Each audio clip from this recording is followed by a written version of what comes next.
ಮೀರಿತು. ಮದೋನ್ಮತ್ತರಾದ ಇವರೊಡನೆ ಮಾತನಾಡುವುದೇನು ಚಿತ. ಆದರೂ ಒಂದು ಮಾತನ್ನು ಹೇಳಿದನು, ಕೇಳಿಸಿ ಯೋಧನ.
ಸಹೋದರರನ್ನು ದೃಷ್ಟಿಸಿ ನೋಡು. ಕೇವಲ ನಿನ್ನೊಬ್ಬನ ಸಲುವಾಗಿ ಇಡೀ ಗುರುಕುಲವನ್ನೇ ಧ್ವಂಸ ಮಾಡುವ ಏಕೆ? ಪಾಂಡವರು ನಿನ್ನ ತಂದೆಯ ಪ್ರಭುತ್ವವನ್ನು ಅಂಗೀಕರಿಸುವರು, ನಿನ್ನನ್ನು ಯುವರಾಜನನ್ನು ಸನ್ಮಾನಿಸುವರು. ನಿಮ್ಮೆಲ್ಲರ ಪ್ರೀತಿ, ಮಮತೆ, ಶಾಂತಿಯ ಹೊರತಾಗಿ ಪಾಂಡವರಿಗೆ ಮತ್ತಿನ್ನೇನೂ ಬೇಡ.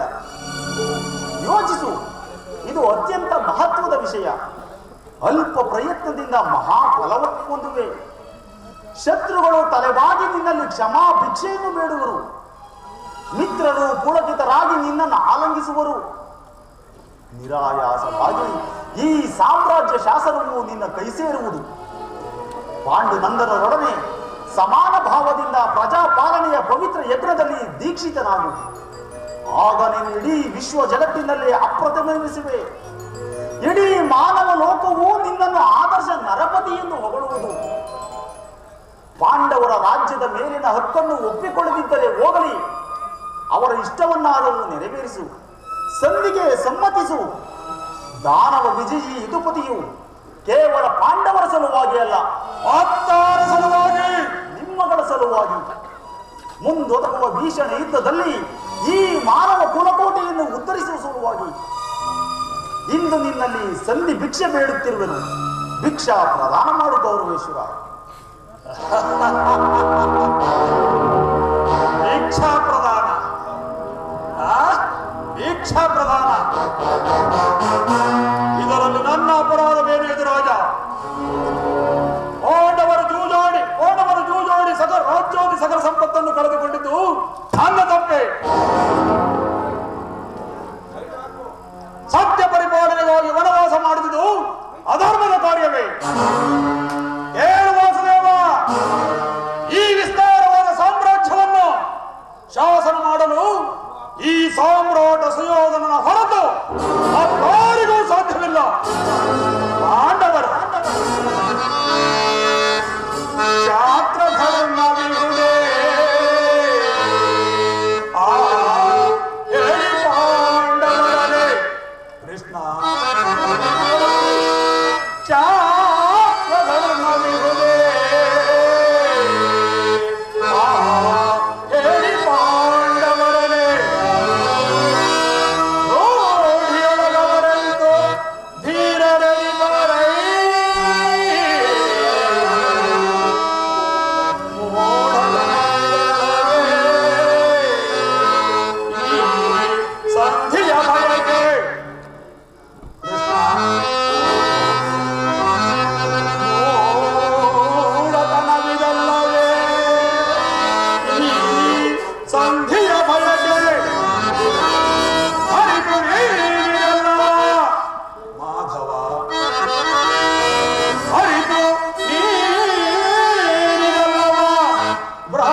ಭಿಕ್ಷಾವೃತ್ತಿಯ ಯೋಗ್ಯವಾದ ಜೀವನ, ಧರ್ಮ ಭೀರುಗಳಾದವರ ಕೈಯಲ್ಲಿ ಈ ವಿಸ್ತಾರವಾದ ಸಾಮ್ರಾಜ್ಯವನ್ನು ಒಪ್ಪಿಸುವ ಅಪಮಾನವು ನನ್ನಿಂದಾಗದು ಕೃಷ್ಣ, ನನ್ನಿಂದಾಗದು.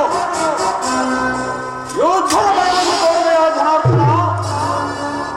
ಯುದ್ಧವು ಕ್ಷತ್ರಿಯನ ಧರ್ಮ, ಅರ್ಥ, ಕಾಮ, ಮೋಕ್ಷ ಮತ್ತು ಜೀವನದ ಏಕಮಾತ್ರ ಸಾಧನೆ.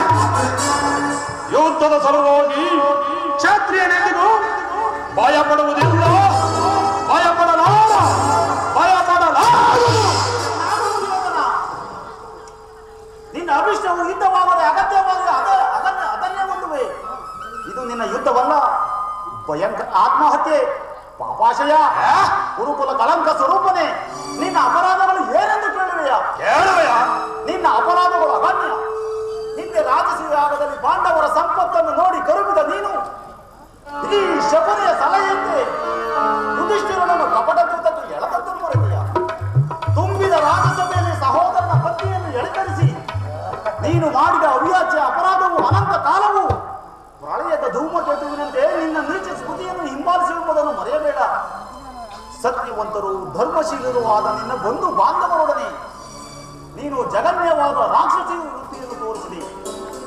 ವಾರಣಾವರ್ತದ ಅರಗಿನ ಮನೆ, ಏಕಚಕ್ರ ನಗರದಲ್ಲಿ ಕುಂತಿಗಾದ ಬಂಧ, ಸರ್ಪ ಬಂಧ, ವಿಷಪ್ರಾಶನ ಇವೆಲ್ಲವನ್ನೂ ಮರೆತೆಯ. ಭೀಷ್ಮ, ದ್ರೋಣಾದಿ ಗುರುಜನರ ಮಾತನ್ನು ಧಿಕ್ಕರಿಸಿ ಸದಾ ಅನ್ಯಾಯಾಚರಣೆಯಲ್ಲಿ ಪ್ರವೃತ್ತನಾದ ನಿನಗೆ ಕೀರ್ತಿಯು ಶ್ರೇಯಸ್ಸು ಎಂದಿಗೂ ಲಭಿಸುವುದಿಲ್ಲ. ದುರ್ಯೋಧನ, ನೀನಾಗಿಯೇ ಪಾಂಡವರಿಗೆ ಅರ್ಧ ರಾಜ್ಯವನ್ನು ಕೊಟ್ಟರೆ ಸರಿ, ಕೊಡದೆ ಹೋದರೆ ಎಲ್ಲವನ್ನು ಅವರೇ ಅಪಹರಿಸುವರು. ಎಲ್ಲವನ್ನು ಅವರೇ ಅಪಹರಿಸಲಿದೆ. ಗೋಪಿಕಾಂಗನೆಯರ ಮನೆಯ ಗಂಡಮುಖೆ ಎಂದುಕೊಂಡೆಯ. ಇದು ಕುರುವೀರರಿಂದ ರಕ್ಷಿತವಾದ ಕುರು ಸಾಮ್ರಾಜ್ಯ. ನೀನು ಮಾತಿನ ಮಗನಾದರೆ ನಾನು ಚಲನಲ್ಲ, ಇದನ್ನು ಚೆನ್ನಾಗಿ ತಿಳಿದಿರು. ಸುಯೋಧನ, ಹೋಗಲಿ, ಪಾಂಡವರಿಗೆ ಇಂದ್ರಪ್ರಸ್ಥಾದಿ 5 ಗ್ರಾಮಗಳನ್ನಾದರೂ ಕೊಡೆಯ. ಇದರಿಂದಲಾದರೂ ಆ ಪಾಂಡವರು ಸಂತೃಪ್ತರಾಗುವರು. ಕೃಷ್ಣ, 5 ಊರುಗಳೇಕೆ? ಹಿಂದೆ ಭಿಕ್ಷೆ ಬೇಡುತ್ತಿದ್ದ 50 ಊರು ಸಿದ್ಧವಾಗಿರುವವು. ಎಲ್ಲರೂ ಅಲ್ಲಿಗೆ ಹೋಗಲಿ, ಎಲ್ಲರಿಗೂ ಒಂದೊಂದು ಭಿಕ್ಷಾ ಪಾತ್ರೆಯನ್ನು ಕೊಡಿಸೋಣ. ಸುಯೋಧನ, ನಮ್ಮ ಭೀಮಸೇನ ಮಹಾವರಟ. ಆತನೇನಾದರೂ ಸಿಡಿದೆದ್ದು ನಿಂತರೆ ಇಡೀ ಕುರುಕುಲವನ್ನೇ ಧ್ವಂಸ ಮಾಡಿರುವ. ಆತನಿಗಾದರೂ ಒಂದು ಊರನ್ನಾದರೂ ಕೊಡಯ್ಯ. ಏನಂತೆ? ಮತ್ತೊಮ್ಮೆ ಹೇಳು. ಮತ್ತೊಮ್ಮೆ.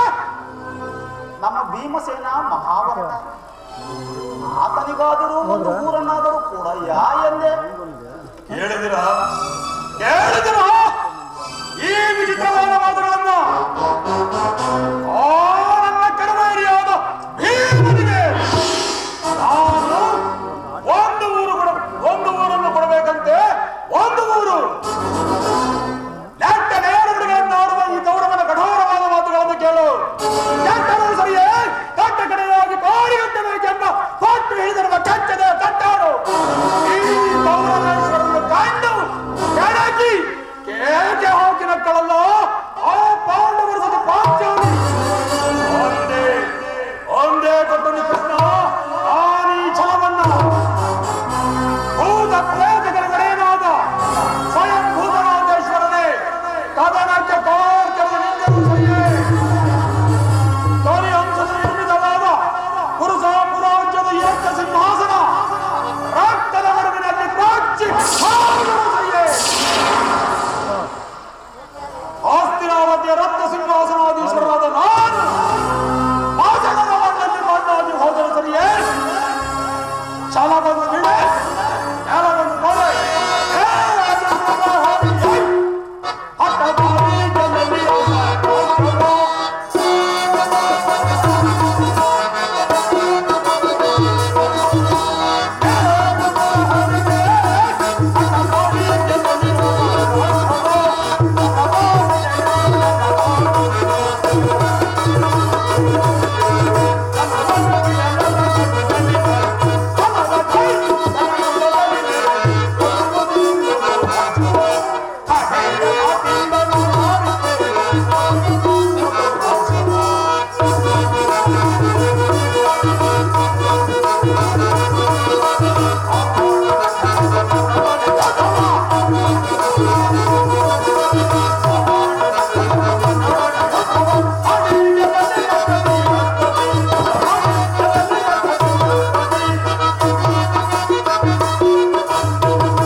ಯುದ್ಧವನ್ನೇ ಸಂಕಲ್ಪಿಸಿಕೊಂಡು ಬಾಹಿರಂಗದಲ್ಲಿ ಮಾತ್ರ ಸಂಧಿ ಎನ್ನುವ ನಿನ್ನ ಮಾಯಾ ಸ್ವರೂಪವನ್ನು ನಾನು ಚೆನ್ನಾಗಿ ಬಲ್ಲೆ ಕೃಷ್ಣ.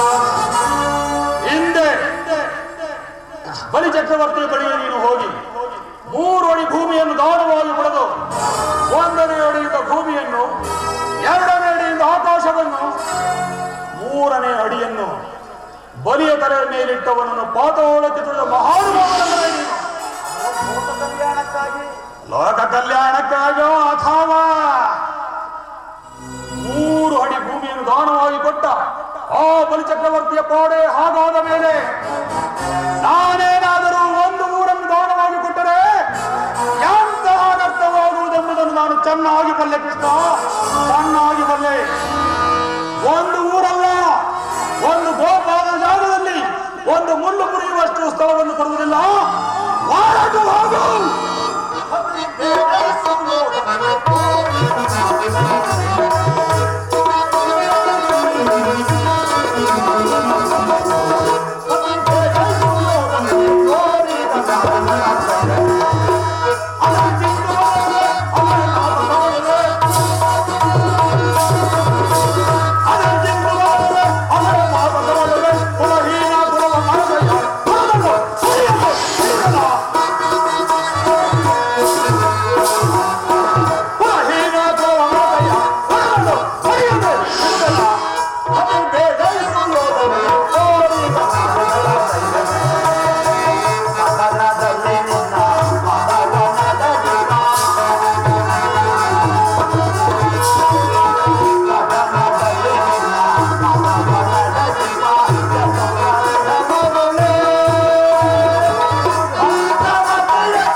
ಪುರಸ್ಕರಿಸಲಾಗದ ಸಂದೇಶವನ್ನು ತಿರಸ್ಕರಿಸುವುದು ಉಚಿತವಲ್ಲವೇ?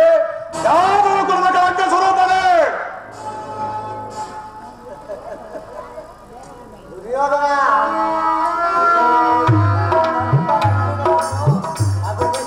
ಸಹಿಸಿಕೊಳ್ಳುವೆ.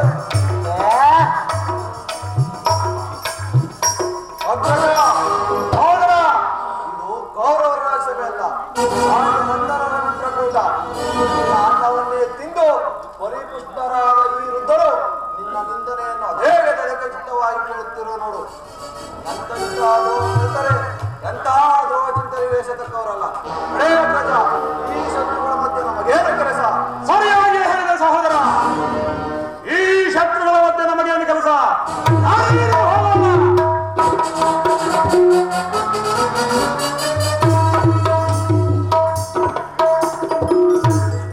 ಈಗ ನೀವಿಲ್ಲಿರುವ ಕುರುವೃದ್ಧರೇ, ಈ ದುರ್ಮತ್ತನ ದುರ್ನಡತೆಯನ್ನು ದಮನ ಮಾಡುವ ಶಕ್ತಿ ನಿಮಗಿಲ್ಲವಾದರೆ ನಿಮ್ಮ ವಿದ್ಯಾಭ್ಯಾಸದ ಗೌರವವನ್ನು ಹೇಗೆ ರಕ್ಷಿಸಿಕೊಳ್ಳುವಿರಿ? ನಿಮ್ಮ ಕಣ್ಮುಂದೆ ನಡೆಯುತ್ತಿರುವ ಅನ್ಯಾಯವನ್ನು ನಿಲ್ಲಿಸುವ ಇಚ್ಛೆ ನಿಮಗಿದ್ದರೆ ಈ ಕೂಡಲೇ ದುರ್ಯೋಧನ, ದುಶ್ಯಾಸನ, ಶಕುನಿ ಈ ಮೂವರನ್ನು ಬಂಧನದಲ್ಲಿರಿಸಿ ಪಾಂಡವರೊಡನೆ ಸಂಧಿ ಮಾಡಿಕೊಳ್ಳಿ. ಕುಲರಕ್ಷಣೆಗಾಗಿ ಒಬ್ಬ ಮನುಷ್ಯನನ್ನು, ಗ್ರಾಮ ರಕ್ಷಣೆಗಾಗಿ ಒಂದು ಕುಟುಂಬವನ್ನು, ರಾಷ್ಟ್ರ ರಕ್ಷಣೆಗಾಗಿ ಒಂದು ಗ್ರಾಮವನ್ನು ಹಾಗೂ ತನ್ನ ಆತ್ಮರಕ್ಷಣೆಗಾಗಿ ಅಷ್ಟೈಶ್ವರ್ಯಗಳನ್ನು ತ್ಯಜಿಸುವುದರಿಂದ ಸುಖವು ಸಿಗುವುದೆಂದು ಶಾಸ್ತ್ರವಿದೆ. ಅನ್ಯಾಯವಾಗಿ ಭಾರತ ವೀರರ ರಕ್ತವನ್ನು ಈ ಭೂಮಾತೆಯ ಮೇಲೆರಚಿದೆ. ಶಾಂತಿ ಸಂಧಾನಕ್ಕೆ ಪ್ರಯತ್ನಿಸಿ. ಇಲ್ಲವಾದರೆ ಇದರ ಮೇಲೆ ನಿಮ್ಮಿಚ್ಛೆ.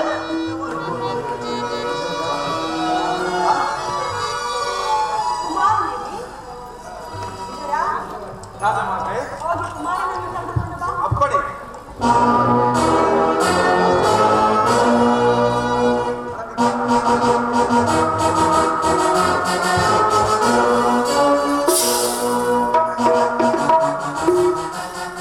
ಯಾರು ನನ್ನನ್ನು ಕರೆಸಿದವರು?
ನನ್ನೊಂದಿಗೆ ಮಾತನಾಡಲು ಇಷ್ಟವಿಲ್ಲವೋ?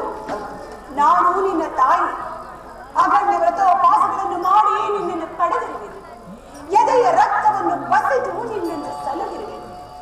ನಿನ್ನ ಕಲ್ಯಾಣವೇ ದೇವರಲ್ಲಿ ನನ್ನ ಏಕಮಾತ್ರ ಇಚ್ಛೆ.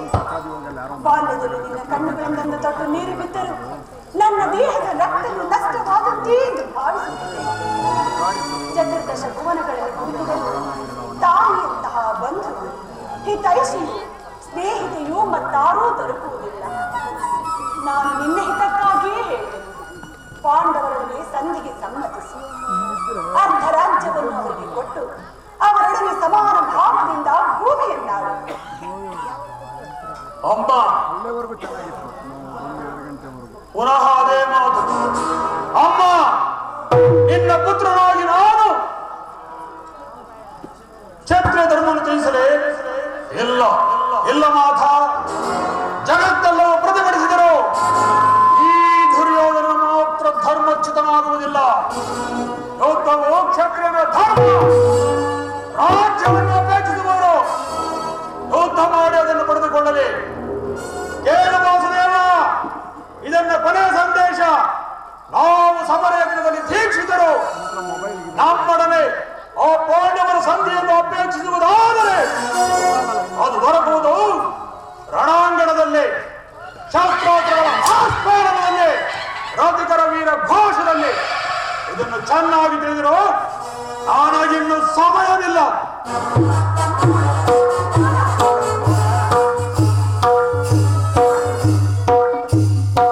ಸಮಯವಿಲ್ಲ.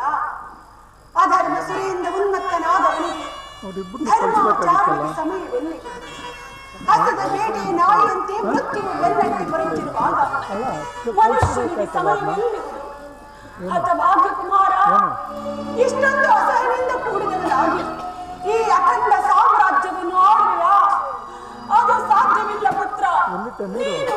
ನೀನು ನಾಶವನ್ನು ಹೊಂದುವೆ. ಸಂಗಡ ಗುರುಕುಲವು ನಾಶವಾಗುವುದು.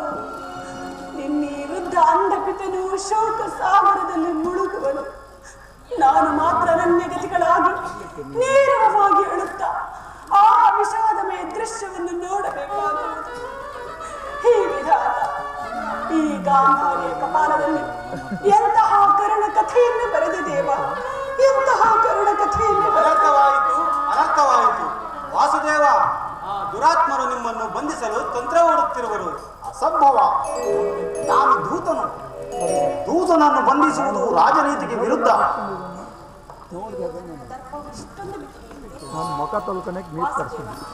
ಕೈ ಜೋಡಿಸಬೇಡಿ. ಇಲ್ಲಿಂದ ಕೂಡಲೇ ಹೊರಟು ಸಜ್ಜನರಿಂದ ಪರಿತ್ಯಕ್ತವಾದ ದೇವರನ್ನು ಮರೆತ ಈ ಪಾಪಮಯವಾದ ರಾಜಸಭೆಯಲ್ಲಿ ಒಂದು ಕ್ಷಣವೂ ನಿಲ್ಲಬೇಡ. ಗಾಂಧಾರಿ ದೇವಿ, ನಾನಿಂದು ಈ ದುರ್ಯೋಧನಿಗೆ ಹೆದರಿಯಿಂದ ಪಲಾಯನ ಮಾಡಲಿ. ಕಂಸ, ಶಿಶುಪಾಲಾದಿ ದಾನವರನ್ನು ಲೀಲಾ ಮಾತ್ರದಿಂದಲೇ ಸಂಪರ್ಕಿಸಿದ ಈ ಕೃಷ್ಣನು ಒಬ್ಬ ಸಾಮಾನ್ಯ ದರ್ಪಿತ ದುರ್ಯೋಧನಿಗೆ ಭೀತನಾಗುವುದೇ? ರಾಜಮಹಿಷಿ, ನನ್ನ ಚಕ್ರದಲ್ಲಿ ಎಷ್ಟೊಂದು ಶಕ್ತಿ ಇದೆ ಎಂಬುದನ್ನು ನೀನು ತಿಳಿದಿರುವೆ.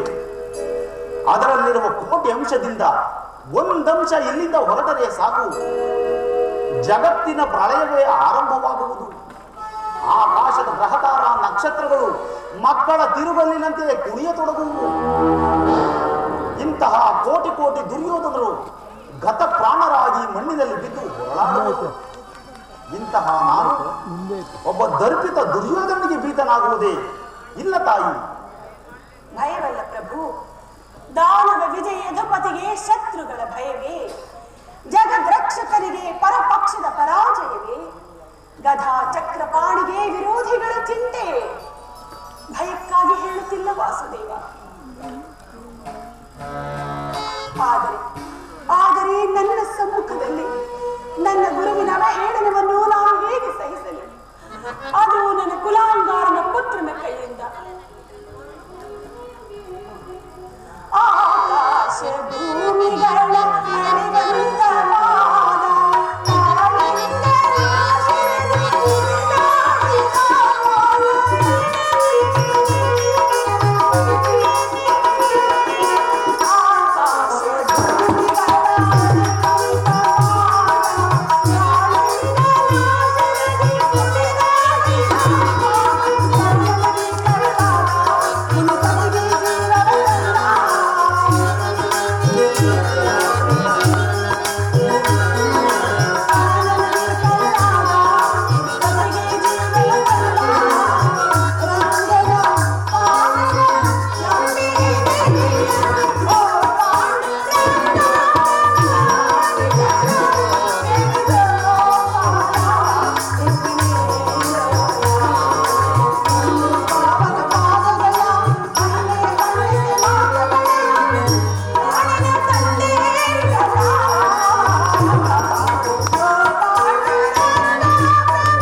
ಇಲ್ಲಿಗೆ ಬಂದೆನೋ ಅದು ದೀಪವನ್ನು ಮುಟ್ಟಿದ ಪತಂಗದಂತೆ ಬಿರುಗಾಳಿಗೆ ಸಿಕ್ಕಿದ ಹುಲ್ಲು ಕಡ್ಡಿಯಂತೆ ಕ್ಷಣ ಮಾತ್ರದಲ್ಲಿ ನಷ್ಟವಾಗಿ ಹೋಯಿತು.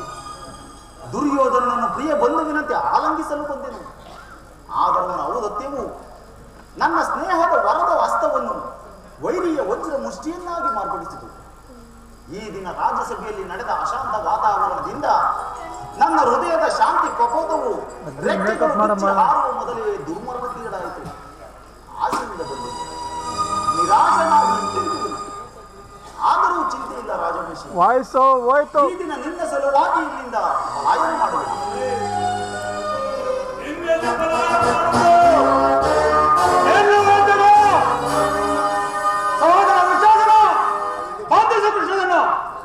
ಯಾರನ್ನು ಬಂಧಿಸಿವರೋ ಮಂದಮತಿಗಳಿರ ನಿನ್ನನ್ನು, ನಿನ್ನ ಅಂಗಾಂಗಗಳನ್ನು, ಬಟ್ಟೆಯಿಂದ ಬೆಂಕಿಯನ್ನು, ಬೀಸಣಿಗೆಯಿಂದ ಗಾಳಿಯನ್ನು, ಮರಳಿನಿಂದ ಸಾಗರವನ್ನು ಪ್ರತಿಬಂಧಿಸಿಸುವಿರ.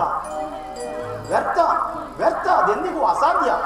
ಬೆದರಿಕೆಯ ಮಾತುಗಳಿಂದ ಫಲವಿಲ್ಲ ಕೃಷ್ಣ.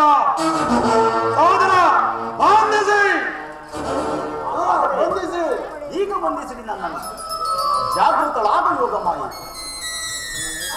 ಕಾಣಿಸುತ್ತಿಲ್ಲವೇನು ಗಡ್ಡ?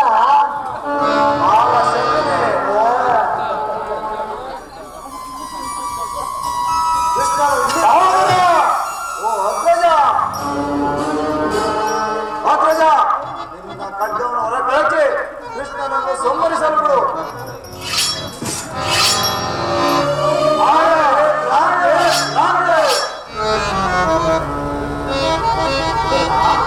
ಕರ್ಣ, ನಿನ್ನೊಡನೆ ಕೆಲವು ಅತಿ ಹಾಸ್ಯದ ಮಾತುಗಳನ್ನಾಡಬೇಕು.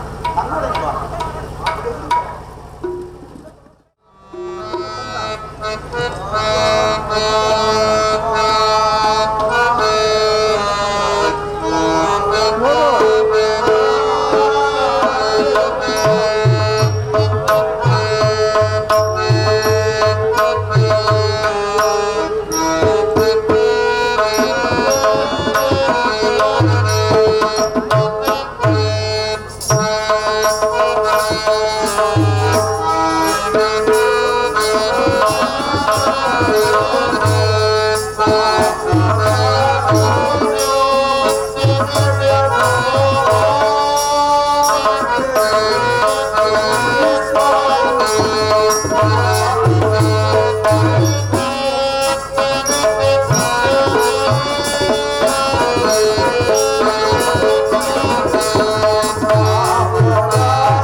ಮನೆಯಂತಿಲ್ಲವಲ್ಲ ದೇವ. ಕರ್ಣ, ನೀನು ಸೂತನಲ್ಲ, ಶ್ರೇಷ್ಠವಾದ ಚಂದ್ರವಂಶವೇ ನಿನ್ನ ವಂಶ. ಪರಮಾತ್ಮ, ಸೂರ್ಯನೇ ನಿನ್ನ ಜನಕನು, ಅಯ್ಯೋ ವಿಧಿ, ಕುಂತಿ ದೇವಿಯೇ ನಿನ್ನ ತಾಯಿ. ಸತ್ಯ ಸಂಗತಿಯೇ ಪರಮಾತ್ಮ. ಸತ್ಯಕರ್ಣ, ಲೋಕೈಕ ವೀರರಾದ ಪಾಂಡವರು ನಿನಗೆ ಮಾಡ್ತಾರೆ ಕೇಳೋ ಲೈಟಿಂಗ್. ಪಾಂಡವರು ನನ್ನ ಸಹೋದರರು. ಪರಮ ಭಾಗ್ಯವತಿಯಾದ ಕುಂತಿ ದೇವಿಯು ನನ್ನ ಹೆತ್ತ ತಾಯಿ. ಮರೆತಿದ್ದೆ, ಇದು ಯುದ್ಧ ಕಾಲ. ಅದರಲ್ಲೇ ನೀನು ಆ ಪಾಂಡವರ ಪಕ್ಷಪಾತಿ, ಆ ಪಾಂಡವರ ತಲೆಕಾಡಿದ ರೀತಿ ವಂಚಿಸಿ ಮಾತನಾಡುತ್ತಿರುವೆಯಾದೇವ. ನನ್ನ ಮಾತನ್ನು ಸತ್ಯವೆಂದು ನಂಬು. ಸತ್ಯವೆಂದು ನಂಬಲು, ಸತ್ಯವೆಂದು ನಂಬಲು ಸಹಜವಾದ ಆಧಾರಗಳೇನು ಪರಮಾತ್ಮ? ನನ್ನ ನುಡಿಯ ಸಂತೋಷ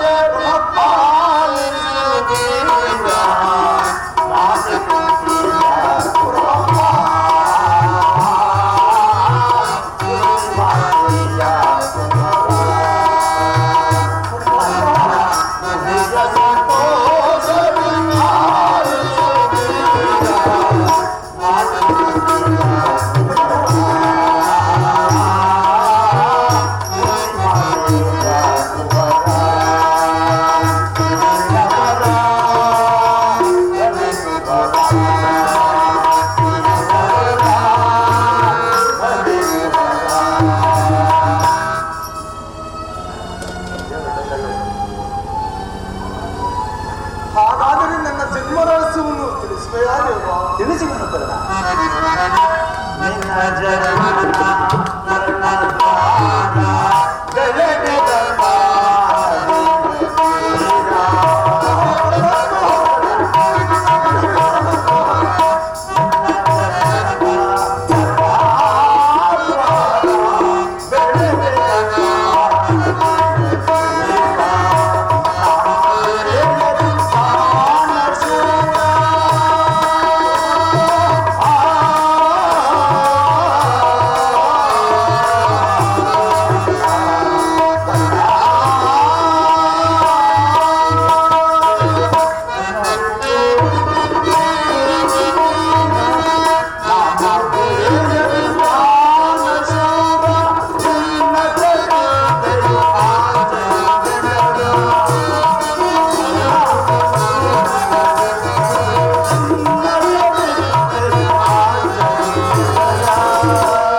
ಅವರಿಗೆ ನಾನನ್ನು ತಿನ್ನುವ ವಿಚಾರವನ್ನು ತಿಳಿದಿಲ್ಲವೇ ದೇವ?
ಗಲ್ಲಿಕಾವಸ್ಥೆಯಲ್ಲಿ ಇದ್ದಾಗ ದೂರ್ವಾಸ ಮುನಿಗಳಿಂದ 5 ಮಂತ್ರಗಳ ಉಪದೇಶವನ್ನು ಜಪಿಸಲು ಅವು ಫಲಿಸುವವೋ ಇಲ್ಲವೋ ಎಂದು ಮನದಲ್ಲೇ ನೆನೆದು ಮೊದಲನೆಯ ಮಂತ್ರವಾದ ಸೂರ್ಯ ಮಂತ್ರವನ್ನು ಜಪಿಸಲು ಆಗ ನೀನು ಜನಿಸಿದೆ ಪರಮಾತ್ಮ. ನಿಜ ಕಣ್ಣ, ಲೋಕಪವಾದಕ್ಕೆ ಹೆದರಿದ ನಿನ್ನ ತಾಯಿಯು ನಿನ್ನನ್ನು ಗಂಗಾ ನದಿಯಲ್ಲಿ ತೀರಿಬಿಟ್ಟಳು. ಆಗ ನೀನು ಸೂತರ ಕೈಗೆ ಸಿಕ್ಕಿದೆ. ಸೂತರು ನಿನ್ನನ್ನು ಅತಿ ಪ್ರೀತಿಯಿಂದ ಸಾಕಿ ಸಲುಹಿದರು ಕೊಲ್ಲ. ಈಗಲೂ ನನ್ನ ಸಂಗಡ ಬಾ, ಪಾಂಡವರನ್ನು ಕೌರವರನ್ನು ನಿನ್ನ ಪಾದದ ಮೇಲೆ ಕೆಡವಿರುವನು. ಅವರಿಂದಲೂ ಸಾಮಂತ ರಾಜರಿಂದಲೂ ಓಲೈಸಿಕೊಂಡು ಈ ಹಸ್ತಿನಾವತಿಯ ರತ್ನ ಸಿಂಹಾಸನವನ್ನೇರಿ ರಾಜ್ಯ ಭಾರ ಮಾಡಿರುವಂತೆ ಬಾಕರ್ಣ. ಅಯ್ಯೋ, ನನ್ನ ಭಾಗದ ದುರ್ವಿಧಿ ನನ್ನನ್ನು ಎಷ್ಟು ವಿಧವಾಗಿ ಕಾಡುತ್ತಿರುವೆ ಪರಮಾತ್ಮ.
ಪಕ್ಷದಲ್ಲಿ ಅವರೊಡನೆ ಯುದ್ಧ ಮಾಡಿದೆ ರವರವಾದ ನರಕಕ್ಕೆ ಬೀಳುವುದಿಲ್ಲ. ಪರಮಾತ್ಮ, ಇದು ಸತ್ಯ ಸಂಗತಿಯೇ ಪರಮಾತ್ಮ.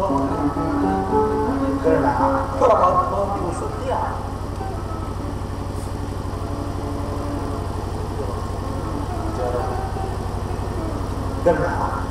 ಈ ವಿಚಾರವು ನಿನ್ನ ತಾಯಿಯಾದ ಕುಂತಿ ದೇವಿಗಾಗಲಿ ನಿನ್ನ ಸಹೋದರರಿಗಾಗಲಿ ತಿಳಿಯದು.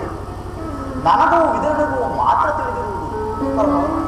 ನಿನ್ನ ತಾಯಿಯಾದ ಕುಂತಿ ದೇವಿಯು ನಿನ್ನನ್ನು ಕಂಡಾಗಲೆಲ್ಲ, ದೇವ ಆ ಕಳ್ಳನಾರು, ಆತನನ್ನು ಕಂಡರೆ ನನಗೆ ಮರುಕು ಉಂಟಾಗುವುದೆಂದು ಪದೇ ಪದೇ ನನ್ನನ್ನು ಹೇಳುತ್ತಿದ್ದೆ. ಹೌದು ಕರ್ಣ, ಈಗ ತಾನೇ ನಿನ್ನ ಜನ್ಮದ ರಹಸ್ಯವನ್ನು ನಿನ್ನ ತಾಯಿಯಾದ ಕುಂತಿ ದೇವಿಗೆ ತಿಳಿಸಿಕೊಟ್ಟಿರುವುದು. ನಿನ್ನ ತಾಯಿಯು ನಿನ್ನನ್ನು ಕಾಣಲು ಬಲು ಕಾತರದಿಂದ ಗಂಗಾತೀರಕ್ಕೆ ಬರುವಳು. ಅವಳ ಮನಸ್ಸನ್ನು ನೋಯಿಸಬೇಡ, ಅವಳನ್ನು ಸಂತೋಷಪಡಿಸಿ. ನಾನೇನು ಬರಬೇಕಣ್ಣ? ಆಗಬಹುದು ಪರಮಾತ್ಮ. ಪರಮಾತ್ಮನು ಎಂದಿಗೂ ಅಸತ್ಯವನ್ನು ಲೋಕೈಕ ವೀರರಾದ ಪಾಂಡವರು, ಲೋಕೈಕ ವೀರರಾದ ಪಾಂಡವರು ನನ್ನ ಸಹೋದರರು. ಪರಮ ಭಾಗ್ಯವತಿಯಾದ ಕುಂತಿ ದೇವಿಯು ನನ್ನ ಎತ್ತು ತಾಯಿ. ಪಾಂಡುರಾಜ, ಮಾನವಿ ದೇವಿ, ನನ್ನ ಜನನಿ ಜನಕರೇ, ಅಯ್ಯೋ ವಿಧಿ, ಧರ್ಮ ಧರ್ಮ ಧರ್ಮವೇ ತನ್ನ ಉಸಿರೆಂದುಕೊಂಡಿರುವ ಆ ಧರ್ಮರಾಯನು ನನ್ನ ಸಹೋದರನು. ರುದ್ರಾಂಶಿಸಲು ಸಾವಿರಾರು ಹಾಗೆ ಬರಹುಳ್ಳ ಹೇ ಭೀಮಸೇನ, ನೀನು ನನ್ನ ಸಹೋದರನೇ.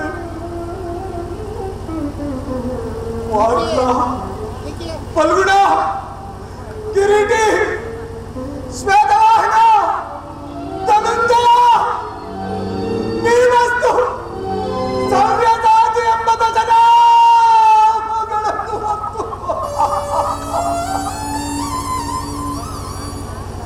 ದಶ ದಿಕ್ಕುಗಳಲ್ಲಿ ಬೆಳಗಿದ್ರು. ನನ್ನ ಪರಮೋಹರಿ ಪಾರ್ಥ, ಅವನು ನನ್ನ ಸಹೋದರನೇ. ಹೇ ವಿಧಿ, ಹೇ ಪಾರ್ಥ, ಈ ಮಹಾಭಾರತ ಯುದ್ಧದಲ್ಲಿ ನಿನ್ನ ಶಿರಸ್ಸು ಈ ರಕ್ತದ ಮಡುವಿನಲ್ಲಿ ಕಚ್ಚು ಹೋಗುವುದನ್ನು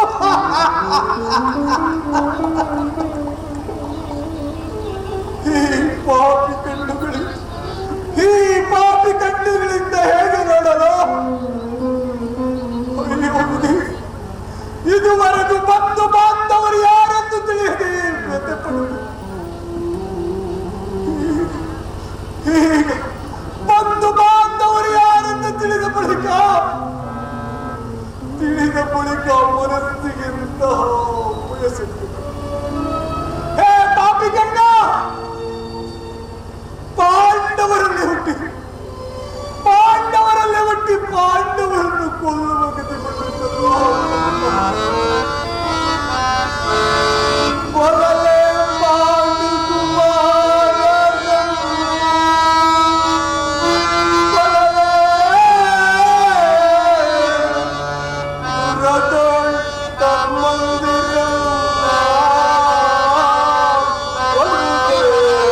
ರಾಜಸಭೆಯಲ್ಲಿ ಸರ್ವರ ಸಮಕ್ಷಮ ದುಶ್ಯಾಸನದಿಂದ ಅಪಮಾನಿತಳಾದೆನು. ಕೀಚಕನ ಭಂಗವನ್ನು ಸಹಿಸಿದೆನು. ಕನ್ನ ಭಿಕ್ಷುಕಿಯಂತೆ ಕಾಡಿನಿಂದ ಕಾಡಿಗೆ ಹೊಲದಲ್ಲೂ ಆಯಿತು. ಉಳಿದಿರುವ 4-6 ದಿನವಾದರೂ ಸಂತೋಷವಾಗಿರೋಣವೆಂದುಕೊಂಡರೆ ಹೆಜ್ಜೆ ಹೆಜ್ಜೆಗೂ ಈ ಅಪಮಾನ, ಹೆಜ್ಜೆ ಹೆಜ್ಜೆಗೂ ಈ ಅಪಮಾನ. ಈ ವಿಧಾನ, ಈ ದ್ರೌಪದಿ ಹಣೆಯಲ್ಲಿ ಇನ್ನೂ ಏನೇನನ್ನು ಬರೆದಿರುವೆ ದೇವ.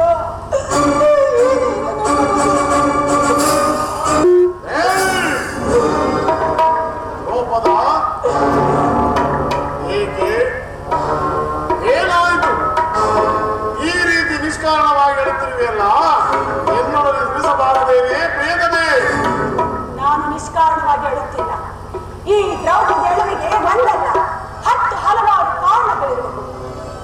ನೀವಾದರೂ ಪುರುಷರು, ಯಾರಾದರೂ ದುರ್ವಾಕ್ಯವನ್ನಾಡಿ ಅಪಮಾನ ಮಾಡಿದರೆ ನೀವೇ ಅವರಿಗೆ ಸರಿಯಾದ ಪ್ರತೀಕಾರ ಮಾಡಿದರೆ. ಆದರೆ ಸ್ತ್ರೀಯರ ವಿಚಾರ ಹಾಗಲ್ಲ. ನಾವು ಅನ್ನ ವಸ್ತ್ರಗಳಿಗೆ ಪರರನ್ನು ಆಶ್ರಯಿಸಬೇಕು. ನಮ್ಮ ಆತ್ಮ ಗೌರವವನ್ನು ರಕ್ಷಿಸಿಕೊಳ್ಳಲು ನಮಗೆ ನಿಮ್ಮಂತಹ ಪುರುಷರ ಸಹಾಯ ಬೇಕೇ ಬೇಕು. ಹೇ ಪರಮಾತ್ಮ, ಇಂತಹ ಅಪರಾಧೀನ ಸ್ತ್ರೀ ಜಾತಿಯನ್ನು ಏಕೆ ತಾನೇ ಸೃಷ್ಟಿಸಿದೆ ದೇವ? ಏಕೆ ತಾನೇ ಸೃಷ್ಟಿಸಿದೆ? ಒಳಬೇಡ ಪಾಂಚಾಲಿ, ಒಳಬೇಡ. ಸ್ತ್ರೀಯರ ಪರಾಧೀನತೆಯು ನಮ್ಮ ಸಮಾಜದ ನಿಯಮ. ಅಲ್ಲದೆ ದೇವಿ ಭಗವತ್ ಸ್ವರೂಪರಾದ ಋಷಿಗಳ ಆಜ್ಞೆ. ಹಾಗಾದ್ರೆ ಕೈಲಿದ್ದ ಧರ್ಮ ಪತ್ತಿಯನ್ನು ಧೋತದಲ್ಲಿ ಪಣವಾಗಿಸಿ ಸೋಲುವಂತೆ ಆಡಿ ಋಷಿಮುನಿಗಳ ಆಜ್ಞೆ ಮಾಡಿರಬೇಕಲ್ಲವೇ? ಅಯ್ಯೋ, ಪತಿಗಳು ಪತಿಗಳು ಬೇಕು ನಿಮ್ಮಂತಹ ಪತಿಗಳನ್ನ. ಒಂದು ದಿನದ ಅವಿವೇಕದಿಂದಾದ ಈ ನಿಂದನೆ ನಮ್ಮನ್ನು ಸಾಯುವವರೆಗೂ ತನಕ ಮುಟ್ಟಿದ್ದಲ್ಲ. ಪ್ರಿಯತಮೇ, ಅಣ್ಣನ ಅಪರಾಧಗಳನ್ನು ಕ್ಷಮಿಸುವಂತೆ ನಾನು ನಿನ್ನಲ್ಲಿ ಎಷ್ಟೋ ಸಾರಿ ಕೇಳಿಕೊಳ್ಳಲಿಲ್ಲವೇ? ಆತಂಕವಾಗಿ ಹೋಯಿತು, ಅದನ್ನು ನೀನು ಮರೆತು ಬಿಡು. ಈ ದಿನ ನೀನು ಈಗ ಆಗಿರಲು ಕಾರಣವೇನು? ತಿಳಿಸುವೆ ನಾಥ. ಆದ್ರೆ ಅದರಿಂದಾಗೋ ಪ್ರಯೋಜನವಾದ್ರೂ ಏನು? ಎಷ್ಟೇ ಆಗಲಿ ನೀನು ನಿಮ್ಮ ಅಣ್ಣನ ಆಜ್ಞಾಧಾರಕನು. ಚಲವಿದೆ ತಗೆ ಬಾಂಬೆನಿ,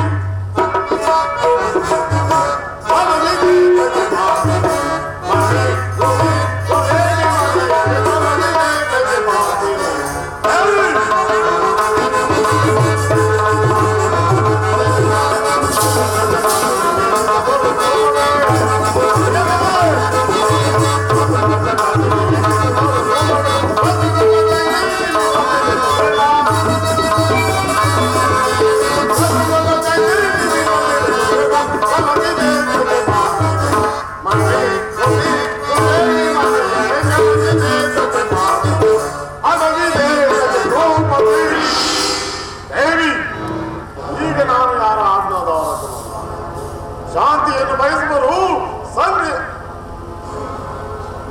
ಈಗ ನಾನು ಯಾರ ಆಜ್ಞಾಧಾರಕನು ಅಲ್ಲ. ಹಾಗಾದ್ರೆ ಹೇಳುವೆ ಕೇಳು. ಈ ದಿವಸ ದೇವೇ ದರ್ಶನಕ್ಕೆಂದು ಹಸ್ತಿನಾಂಬೆ ಮಂದಿರಕ್ಕೆ ಹೋಗಿದ್ದೆ. ಅಲ್ಲಿ ದುರ್ಯೋಧನನ ಪತ್ನಿಯಾದ ಭಾನುಮತಿಯು ಬಂದಿದ್ದಳು. ಅವಳು ನನ್ನನ್ನು ನೋಡಿ ನಕ್ಕು, ನಿನ್ನ ಪತಿಗಳಾದರೂ ವಾಸಕ್ಕಾಗಿ 5 ಗ್ರಾಮವನ್ನು ಬೇಡಲು ದೂತನನ್ನು ರಾಜಸಭೆಗೆ ಕಳುಹಿಸಿದ್ದಾರೆ, ಇನ್ನೇನು ಸಂಧಿ ಆಗೋದ್ರಲ್ಲಿದೆ, ಆಗಲಾದ್ರೂ ಬಿಚ್ಚಿದೆ ನೀನು ಮುಡಿಗಟ್ಟುವೆ ಅಷ್ಟೇ ಎಂದು ಪರಿಹಾಸ ಮಾಡಿದಳು ಸ್ವಾಮಿ, ಪರಿಹಾಸ ಮಾಡಿದಳು.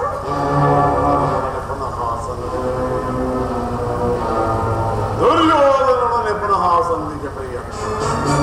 ಹಾಗಾದರೆ ನನ್ನ ಸಂದೇಹವು ನಿಶ್ಚಯವಾಯಿತು. ಯಾರು ರಾಜಭಾವಕ್ಕಾಗಿರುವವರು? ನಮ್ಮ ಅಣ್ಣನಾದ ಶ್ರೀಕೃಷ್ಣ ಪರಮಾತ್ಮನಲ್ಲವೇ?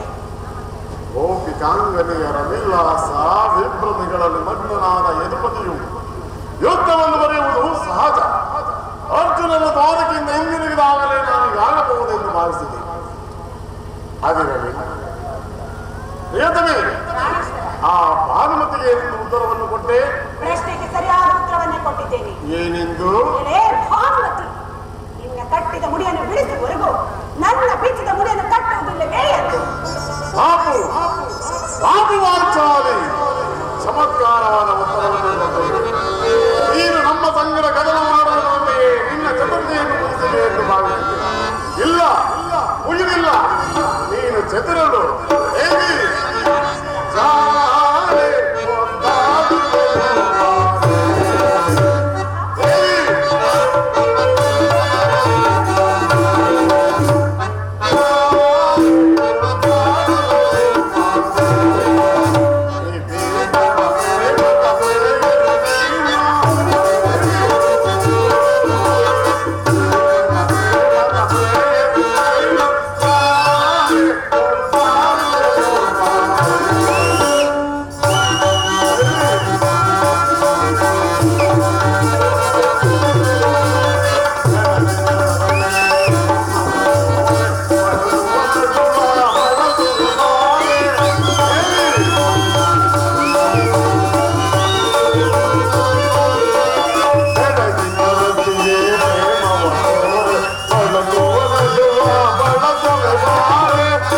ಹೋಗ್ತಾ ಐತೆ ಅಷ್ಟೊತ್ತಿಗೆ ಅಭಿಮನ್ಯು ಬರ್ಬೇಕಾಯ್ತು.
ನೀವು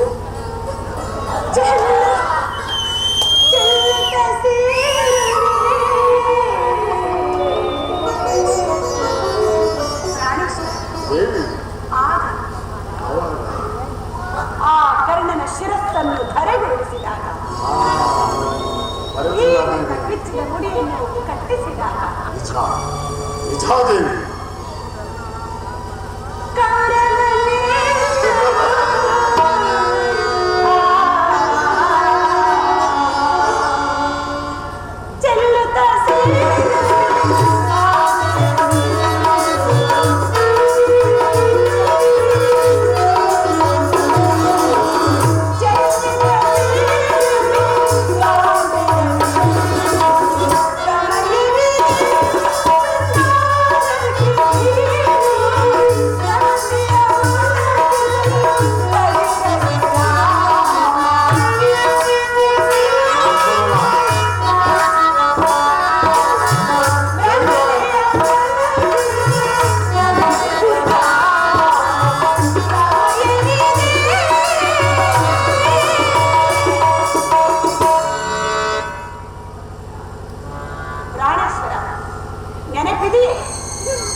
ದ್ರೌಪದಿಯೇ ಕಾರಣದಿಂದ ಸೋಲುವುದು. ಶ್ರೀಕೃಷ್ಣ ಪರಮಾತ್ಮನು ಹೇಳುತ್ತಿದ್ದನು, ಜಗತ್ತಿನ ಸುಖ ದುಃಖಗಳಿಗೆ ಸ್ತ್ರೀಯರೇ ಮೂಲಕ. ಅರ್ಜುನ, ಕೌರವರನ್ನೇ ಇದ್ದಕ್ಕಿಂತ ಈ ನನ್ನ ಪ್ರಿಯ ಸಹೋದರನ ಕೋಪವನ್ನು ಶಮನ ಮಾಡುವುದು ನನಗಂತೂ ಸಾಧ್ಯವಾಗಿದೆ. ಸಹೋದರ, ಭೀಮಸೇನ.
ಪಾಂಚಾಲಿ, ಸಮಾಚಾರವೇನು?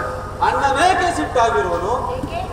ಈ ನನ್ನ ಬೆಚ್ಚಿದ ಬಿರುಗಾಳಿಯು ನಿಮ್ಮೆಲ್ಲರ ಪ್ರಶ್ನೆಗೆ ಸರಿಯಾದ ಉತ್ತರವನ್ನು ನೀಡಬಲ್ಲದು.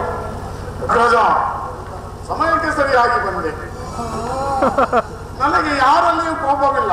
ಇದಲ್ಲ, ಅರ್ಜುನನ ಸಮ್ಮುಖದಲ್ಲಿ ನಿಮಗೊಂದು ಮಾತನ್ನು ತಿಳಿಸಬೇಕೆಂದಿತ್ತು. ಈಗ ನಿಮ್ಮಿಬ್ಬರ ಸಮ್ಮುಖದಲ್ಲಿ ಈಗಲೇ ಪ್ರಸ್ತಾಪಿಸಿಬಿಡುವೆನು. ಈ ಸಂಧಿಯ ಸುದ್ದಿಯು ನಿಮಗೆ ಉಚಿತವಾಗಿ ಕಾಣಬಹುದು. ಅರ್ಜುನನ ಅನುವಾದಿಸಬಹುದು, ನಕುಲ ಸಹದೇವರು ಸುಮ್ಮನೆ ಇರಬಹುದು. ಆದರೆ ನಾನೀ ದಾಸ ವೃತ್ತಿಯನ್ನು ಪಾಂಡವರ ಕಳಗವೆಂದು ಭಾವಿಸುವೆನು. ದರಿದ್ರ ಭಿಕ್ಷಕರಂತೆ ಕಂಡವರ ಮನೆಯ ಬಾಗಿಲಲ್ಲಿ ನಿಂತು ಸಂಧಿಯಾಚನೆ ಮಾಡಲು ಪಾಂಡರಾಜೇಂದ್ರರು ನಮ್ಮನ್ನ ಪುತ್ರರನ್ನಾಗಿ ಪಡೆಯಲಿಲ್ಲ. ಈ ಅಪಮಾನವು ನಿಮಗೆ ಸಹ್ಯವಾಗಬಹುದು. ಆದರೆ ಇನ್ನೊಂದು ಗಳಿಗೆಯೂ ನಾನು ಸಹಿಸತಕ್ಕವನಲ್ಲ. ಯುದ್ಧಕ್ಕಾಗಿ ನಿಮ್ಮ ಅನುಮತಿಯನ್ನಾಗಲಿ ಅರ್ಜುನನ ಸಹಾಯವನ್ನಾಗಲಿ ನಾನು ಅಪೇಕ್ಷಿಸುವುದಿಲ್ಲ. ನಾನು ಮತ್ತು ಈಗ ಜಗದ ಮಹಾಯುದ್ಧ ಅಗಲ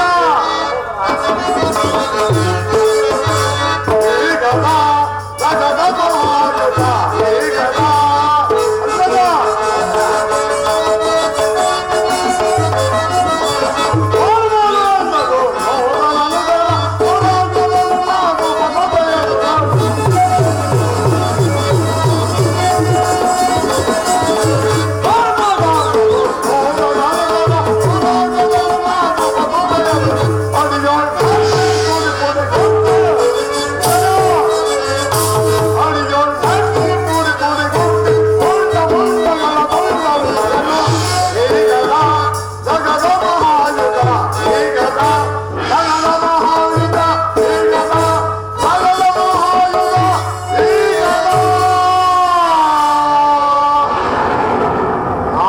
ಮತ್ತು ಈ ನನ್ನ ಗದೆ ಇವೆರಡೇ ಸಾಕು ಇಡೀ ಗುರುಕುಲವನ್ನು ಸಮೂಲವಾಗಿ ನಾಶ ಮಾಡಬಲ್ಲ.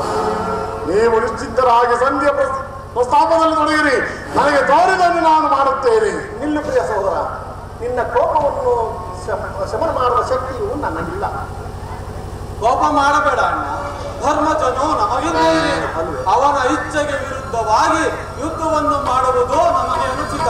ಪಾಂಚಾಲಿ, ಮಾಲಿನಿ ಮನದ ವೇದನೆ ನೀರಿತು ಸಮಯಕ್ಕೆ ದೊರೆತೆಯ ತರುಣಿ ಏತಕ್ಕೆ ಈ ಮೌಢವ, ತರುಣಿ ಏತಕ್ಕೆ ಈ ಮೌಢವ.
ಪಾಂಚಾಲಿ, ಇದಕ್ಕೆ ಏನು ಹೇಳುವೆ? ಧರ್ಮ ಧರ್ಮವೆಂದು ಪರಿಗಣಿಸುತ್ತಾ ಕ್ಷತ್ರಿಯ ಧರ್ಮವೇನೆಂಬುದನ್ನು ಮರೆಯುವುದು ನಿಮ್ಮೆಲ್ಲರಿಗೂ ಉಚಿತವೆನಿಸ್ತಲ್ಲವೇ? ಯುದ್ಧದಂತೆ ಶಾಂತಿ ರಕ್ಷಣೆಯು ಕ್ಷತ್ರಿಯರ ಕರ್ತವ್ಯ ಪಾಂಚಾಲಿ. ಯುದ್ಧವು ಎಂತಹ ಘೋರ ಕರ್ಮವೆನ್ನುವುದನ್ನು ನೀವು ತಿಳಿದಿಲ್ಲ. ನಾವು ಅಭಿಮಾನಕ್ಕೆ ವಶರಾಗಿ ಒಮ್ಮೆ ಯುದ್ಧವನ್ನು ಪ್ರಾರಂಭಿಸಿದರೆ ಮುಂದೊಂದು ದಿನ ನಮ್ಮ ಅವಿಚಾರಕ್ಕಾಗಿ ದುಃಖಿಸಬೇಕಾಗುತ್ತದೆ. ಅದಕ್ಕಾಗಿಯೇ ನಾನು ಸಂಧಿಗಾಗಿ ಇಷ್ಟೊಂದು ಪ್ರಯತ್ನಿಸುತ್ತೇನೆ. ಪ್ರಾಣೇಶ್ವರ, ಧೌಮ್ಯನನ್ನು ಸಂಧಿಗೆ ಕಳುಹಿಸಿ ಅಪಮಾನ ಹೊಂದಿದಿರಿ. ಕುಲ ಪುರೋಹಿತರನ್ನು ಕಳಿಸಿಕೊಟ್ಟು ಮದುವೆ ಆಮಂತ್ರಣ ಕೂಟ ಬರೆಯುವಂತ ಪರಿಮಾಣವೂ ನಿಮಗೆ ರಜೆ ಬರುತ್ತೆ. ಪುನಃ ಶ್ರೀಕೃಷ್ಣ ಪರಮಾತ್ಮನನ್ನು ಕಳುಹಿಸಿ ಅಪಮಾನಕ್ಕೆ ಗುರಿ ಮಾಡಿದರಲ್ಲ ಎನ್ನುವುದೇ ನನ್ನ ಚಿಂತೆ. ಏನು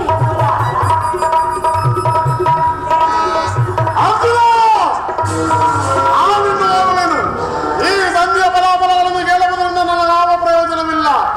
ನಿಮ್ಮ ಅಪರುಷದ ವರ್ತನೆ ಪುರಸ್ಕಾರವನ್ನು ನೀವೇ ಬಂಧಿಸಿರಿ. ಅದರಲ್ಲಿ ಈ ನಿಮ್ಮನ್ನು ಯಾವ ಭಾವವನ್ನು ಅಪೇಕ್ಷಿಸುವುದಿಲ್ಲ.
ಅಂದರೆ ಅಂದರೆ ಎಲ್ಲವೂ ಸಮರ್ಪಕ ರೀತಿಯಲ್ಲೇ ನಡೆಯಿತು. ಆ ಭೀಷ್ಮ ದ್ರೋಣಾದಿಗಳು ನನ್ನನ್ನು ತಿಳಿಸಿದರು. ಸಂಧಿಯ ವಿಚಾರವು ನಡೆಯುತ್ತಷ್ಟೇ. ಓ, ನಡೆಯಿತು ಧರ್ಮನಂದನ. ಪಾಂಚಾಲಿ ಇನ್ನಿಲ್ಲಿರುವುದು ನನಗೆ ಸಾಧ್ಯವಿಲ್ಲ. ಅವರ ಇಚ್ಛೆಯಂತೆ ಅವರು ನಡೆಯಲಿ. ನನಗೆ ತೋರಿದನ್ನು ನಾನು ಮಾಡುತ್ತೇನೆ. ಸ್ವಲ್ಪ ನಿಧಾನಿಸಿ. ಅಣ್ಣನ ಮಾತಾದರೂ ಮುಗಿಯಲಿ. ನಿಮ್ಮಣ್ಣನ ಮಾತುಗಳು ಮುಗಿಯುವಷ್ಟರಲ್ಲಿ ನನ್ನ ತಾಳ್ಮೆಯ ಮುಗಿದು ಸಭೆಯಲ್ಲಿ ಏನೇಳಿದೆ ಧರ್ಮ ಎಲ್ಲವೂ ತಕ್ಕ ರೀತಿಯಲ್ಲಿ ನಾನು ನಿರೀಕ್ಷಿಸಿದಂತೆಯೇ ನಡೆಯಿತು. ನಾನಿನ್ನು ತಿಳಿಬದಿ ಈ ಸಮಸ್ಯೆಗಳ ಮಾತುಗಳು ನನಗೆ ಬೇಡ. ಅಗ್ರಜನ ಅಪೇಕ್ಷೆಯಂತೆ 5 ಗ್ರಾಮಗಳಿಗೆ ಸಂಧಿ ಆಯಿತು ಅಷ್ಟೇ. ನಾನು ಹೋಗಿದ್ದದ್ದು ಅದಕ್ಕಾಗಿ ಅಲ್ಲವೇ ಭೀಮಸೇನ? ಕೃಷ್ಣ, ಈಗ ತಿಳಿಯಿತು ನಿನ್ನ ಅಭಿಮತ. ಅಜ್ಞಾತ ವಾಸನ ಪದದಿಂದ 10 ಕೈಗಳಿಗೆ ಬೆಳೆದೊಟ್ಟನು. ಈಗ ಈ ಸಂಧಿಯ ನೆಪದಿಂದ ನಮ್ಮೆಲ್ಲರಿಗೂ ಸೀರೆಯನ್ನು ಉಣಿಸಲು ಬಳಸುತ್ತಿರುವೆಯ ಈ ಪಾಂಡಪುತ್ರರ ಮೇಲೆ ನಿನಗೆ ಏಕೆ ಇಷ್ಟೊಂದು ಆಕ್ರೋಶ? ಭೀಮಸೇನ, ನಿನಗೆ ಇಷ್ಟೊಂದು ಅಸಹನೆ ಏಕೆ? ಸ್ವಲ್ಪ ಸಮಾಧಾನವನ್ನು ತಂದುಕೊಂಡು ನನ್ನ ಮಾತನ್ನು ಸಂಪೂರ್ಣವಾಗಿ ಕೇಳು. ನಿನಗೆ ಹೆಚ್ಚಿಗೆ ಸಂಬಂಧಿಸಿದ ವಿಚಾರವಾಗಿರುವುದು ಈ ಸ್ವಾಭಿಮಾನ ಶೂನ್ಯವಾದ ಸಂಧಾನ ನಡುವೆ ಈ ಪ್ರಚಂಡ ಭೀಮನಿಗಂತಹ ಸಂಬಂಧ ಇರುವುದು ಅತ್ಯಂತ ನಿಕಟವಾದ ಸಂಬಂಧವೇ ಗುರು.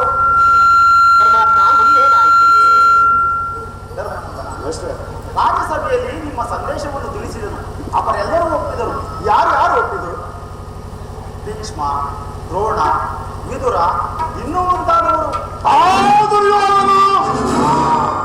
ಆತನೂ ಕೂಡ ಇಲ್ಲಿ ನನಗಿಲ್ಲಿ ಕೆಲಸವಿಲ್ಲ. ವಾಸುದೇವ, ಈ ದುರ್ವಾರ್ತೆಯನ್ನು ಕೇಳಬೇಕೆಂಬುದೇ ನಿನ್ನ ಇಚ್ಛೆ ಆಗಿತ್ತು. ಅದನ್ನು ಸಾಧಿಸು, ಚೆನ್ನಾಗಿ ಸಾಧಿಸು. ಸಹೋದರರೇ, ನಿಮ್ಮ ಅಪೌರುಷದ ಪುರಸ್ಕಾರವನ್ನು ನೀವೇ ಬಂಧಿಸಿರಿ. ಅದರಲ್ಲಿ ಈ ಭೀಮನ ಯಾವ ಭಾಗವನ್ನು ಅಪೇಕ್ಷಿಸುವುದಿಲ್ಲ. ಯಾಜ್ಞ ಸೇನಿ, ನೀನು ನಿರಾಶನಾಗಬೇಡ. ಈ ಭೀಮನ ಬದುಕಿದ್ದರೆ ನಿನ್ನ ಸೇಡನ್ನು ನಿಲ್ಲಿಸದೇ ಬಿಡೇನು. ಭೀಮಸೇನ, ನೀನು ನಿಜವಾಗಿಯೂ ಹಿಡಿಂಬಾಪತಿಯೇ ಸರಿ. ಅಷ್ಟೊಂದು ಕೋಪವಿಲ್ಲದಿದ್ದರೆ ಆ ರಕ್ಕಸಿನ್ನಾಡಲು ಹೇಗೆ ತಾನೇ ಸಾಧ್ಯ? ಸ್ವಲ್ಪ ಸಮಾಧಾನವನ್ನು ತಂದುಕೊಂಡು ನನ್ನ ಮಾತನ್ನು ಸಂಪೂರ್ಣವಾಗಿ ಕೇಳು. ನಿನಗೆ ಹೆಚ್ಚಿಗೆ ಸಂಬಂಧಿಸಿದ ವಿಚಾರವಿರುವುದು. ವಾಸುದೇವ, ಸುಮ್ಮನೆ ನನ್ನನ್ನು ಕಾಡಬೇಡ. ಈ ಸಂಧಿಯ ಸುದ್ದಿಯು ನನಗೊಪ್ಪದು ಒಪ್ಪಲಾಗದು. ಇರುವುದು ನಿನಗೆ ಒಪ್ಪುವ ವಿಚಾರವಾಗಿರುವುದು. ಆ ದುರ್ಯೋಧನನು ನಿನಗೊಂದು ಸಂದೇಶವನ್ನು ಕಳಿಸಿರುವುದು. ದುರ್ಯೋಧನನ ಸಂದೇಶ. ದುರ್ಯೋಧನನ ಸಂದೇಶ. ಹಾಗಾದರೆ ಅದರ ಉದ್ದೇಶವು ಸಂಧಿಯಾಗಿದೆ. ಏನು ದೇವ, ಏನಾ ಸಂದೇಶ? ಅದನ್ನು ಕೇಳುವ ಮೊದಲು ನೀನು ನನ್ನ ಬಳಿಯಲ್ಲಿ ಕೈಕಟ್ಟಿ ಕುಳಿತುಕೊಳ್ಳಬೇಕು. ಇಲ್ಲ, ನಿಂತಿದಂತೆಯೇ ಹೇಳಿಬಿಡು. ಇಲ್ಲವಯ್ಯ, ನೀನು ಕುಳಿತುಕೊಳ್ಳದ ಹೊರತು ನಾನು ಹೇಳುವುದಿಲ್ಲ. ಈ ಪರಿಹಾಸವೇಕೆ ಕೃಷ್ಣ? ಇದು ಪರಿಹಾಸ್ಯವಲ್ಲ ಭೀಮಸೇನ. ನಿನ್ನನ್ನು ನಿನ್ನ ಗದೆಯನ್ನು ಕಂಡರೆ ನನಗೆ ಅಷ್ಟೊಂದು ಭಯವಾಗುವುದಯ್ಯ. ನಿನ್ನ ಗದೆಯನ್ನು ಸ್ವಲ್ಪ ಬದಿಗಿರಿಸಿ ಬಾ, ನನ್ನ ಪಾರ್ಶ್ವದಲ್ಲಿ ಕುಳಿತುಕೋ. ಆಗ ನಿನಗೆ ಪ್ರಿಯವಾದ ಸಂದೇಶವನ್ನು ಹೇಳಿದನು. ವಾಸುದೇವ, ಇದೋ ನಿನ್ನ ಅಪೇಕ್ಷೆಯಂತೆ ಕುಳಿತುಕೊಳ್ಳುವೆನು. ಈಗಲಾದರೂ ಹೇಳು, ಏನೋ ಸಂದೇಶ? ನೀನು ಕೋಪ ಮಾಡುವುದಿಲ್ಲವಷ್ಟೇ? ಇಲ್ಲ. ಹಾಗಾದರೆ ನೀನು ನನ್ನ ಬಂದಿ. ಆರಕ್ಷಣ ಕಾಲ ಮಾತ್ರ ದೇವ. ಯಾಗನ ಸೇರಿ ಸಮೀಪಕ್ಕೆ ಬಾ. ನಾನು ಹೇಳಿದಂತೆ ಮಾಡಬೇಕು ಕಂಡೆಯ. ನಿನ್ನ ಮಾತನ್ನು ಹಾಗಾದರೆ ತೆಗೆದುಕೋ ಈ ಹಗ್ಗವನ್ನು. ಇದು ನನಗೊಂದು ಕಡೆ ಪುರಸ್ಕಾರ ರೂಪದಲ್ಲಿ ದೊರೆಯಿತು. ಇದರಿಂದ ನನ್ನ ಪತಿಯ ಕೈಗಳನ್ನು ಭದ್ರವಾಗಿ ಬಂಧಿಸು. ಅಣ್ಣ, ಬಂಡಿ ಅನ್ನವನ್ನು ತಿನ್ನುವ ಈ ಚಂಡ ಭೀಮನ ಕೈಯನ್ನು ಬಂಧಿಸಲು ಸಾಧ್ಯವೇ? ಏನು ಪರಿಹಾಸ ಕೃಷ್ಣ? ಇದು ಪರಿಹಾಸ್ಯವಲ್ಲ ಸಹೋದರಿ. ಶತ್ರುಗಳ ಎಡೆಯನ್ನು ಬಿಡಿಸುವುದರಲ್ಲಿ ನೀನು ಮಹಾಪಂಡಿತೆಯಂತೆ. ಹಾಗಾಗಿ ನಿನ್ನ ಪತಿಯ ಕೈಗಳನ್ನು ಬಂಧಿಸಲು ಬರುವುದೋ ಇಲ್ಲವೋ ನೋಡೋಣ. ಭೀಮಸೇನ, ಪರಮಾತ್ಮನ ಹೇಳಿದಂತೆ ನನ್ನ ಕೈಗಳನ್ನು ಬಂಧಿಸುವ.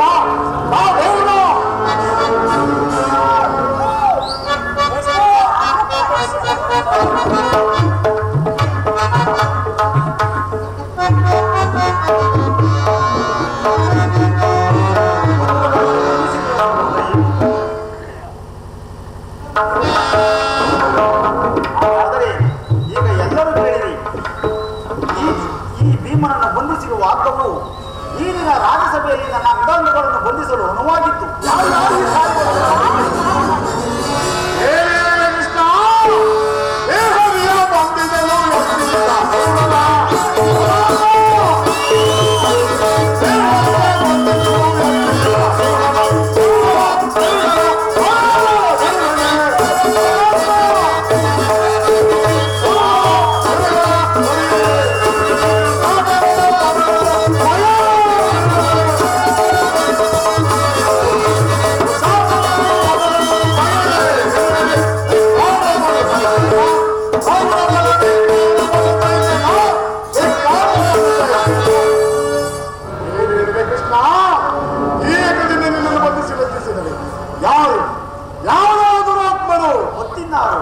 ಆ ದುರಭಿಮಾನಿಯಾದ ದುರ್ಯೋಧನನು ಆಜ್ಞೆ ಮಾಡಿದನು, ಆ ದುರಾಚಾರಿಯಾದ ದುಶ್ಯಾಸನನು ಈ ಕಾರ್ಯವನ್ನು ಮಾಡಿದನು.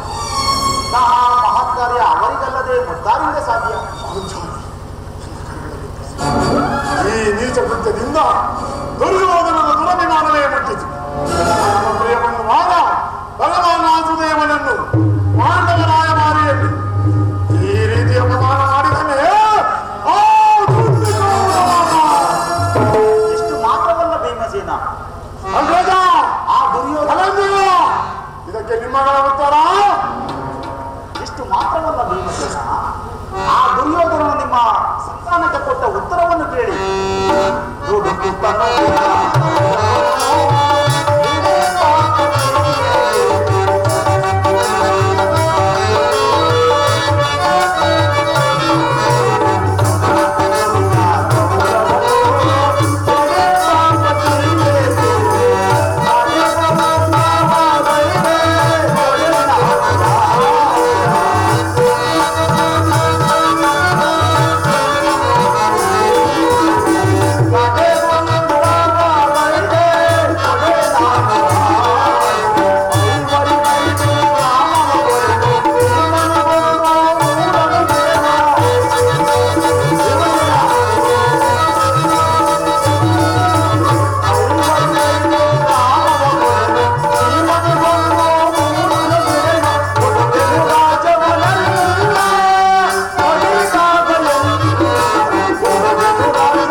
ಭೂಮಿಯನ್ನು ಕೊಡಲು ಆತನು ಒಪ್ಪಲಿಲ್ಲ. ನೀವು ರಾಜ್ಯವನ್ನು ಅಪೇಕ್ಷಿಸುವುದಾದರೆ ಅದು ದೊರಕುವುದು ರಣಾಂಗಣದಲ್ಲಿ, ವೀರ ರತಿಕರ ಘೋಷದಲ್ಲಿ, ಶಸ್ತ್ರಾಸ್ತ್ರಗಳ ಆಸ್ವಾದನದಲ್ಲಿ ಎಂದು ಹೇಳಿದನು. ಈಗ ಈ ಸಂದೇಶಕ್ಕೆ ಉಳಿದಿರುವುದು ಒಂದೇ ಉತ್ತರ, ಅದುವೇ ಯುದ್ಧ. ನನ್ನ ಸರ್ವ ಪ್ರಯತ್ನಗಳೆಲ್ಲವನ್ನು ವಿಫಲ ಮಾಡಿ ಮುಂದೆ ನಿಂತಿರುವುದು ಅದುವೇ ಯುದ್ಧ. ಕೃಷ್ಣ, ವಾಸುದೇವ, ನೀನು ಚೆನ್ನಾಗಿ ಬಲ್ಲೆ, ನಾನು ಯುದ್ಧವನ್ನು ಎಂದೆಂದೂ ಅಪೇಕ್ಷಿತವನ್ನಲ್ಲವೆಂದು ಸಂಧಿಗಾಗಿ ಸರ್ವ ಪ್ರಯತ್ನವನ್ನೂ ಮಾಡಿದೆನು. ಗೊತ್ತಿಲ್ಲ ವಾಸುದೇವ, ಅಗ್ರಜ, ಧನಂಜಯ, ವಾಂಚಾಲಿ, ಈ ಕೃತ್ಯವನ್ನು ಕೇಳಿ ಕೇಳಿ ಬೇಸತ್ತು ಮನೆಗೆ ಹೊರಟು. ಯಾರು ಬಿಡಿಸುವುದಿಲ್ಲವೇ? ಬೇಡ ಬೇಡ, ನಾನೇ ಬಿಡಿಸಿಕೊಳ್ಳುತ್ತೇನೆ.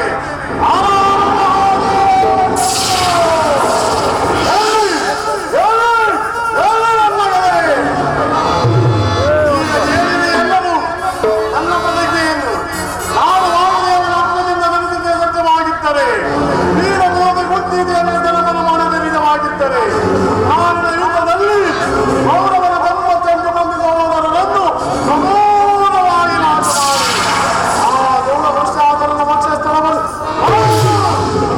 ಅವರ ಕೊಂಡಿಗೆ ಬಿಸಿರಕ್ಕದಿಂದ ಆ ನನ್ನ ಮರದಿ ಪಾಂಚಾಲಿಯನ್ನು ಮನೆಯಲ್ಲಿ ಕಟ್ಟಿಸಿ, ನಂತರ ಆ ದರ್ಪಿದ ದುರ್ಯೋಧನ ನಾಗಗಿರಿಮವನ್ನು ಈ ನನ್ನ ಹಳೆಗಾಡಿನಿಂದ ಹೋದರೆ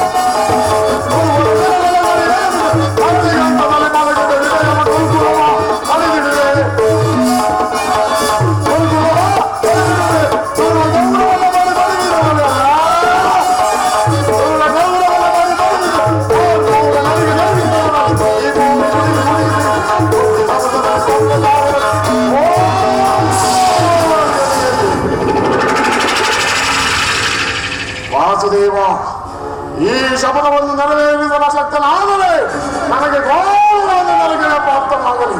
ಇದಕ್ಕೆ ನಿನ್ನ ಆರುವೆ ಸಾಕ್ಷಿ.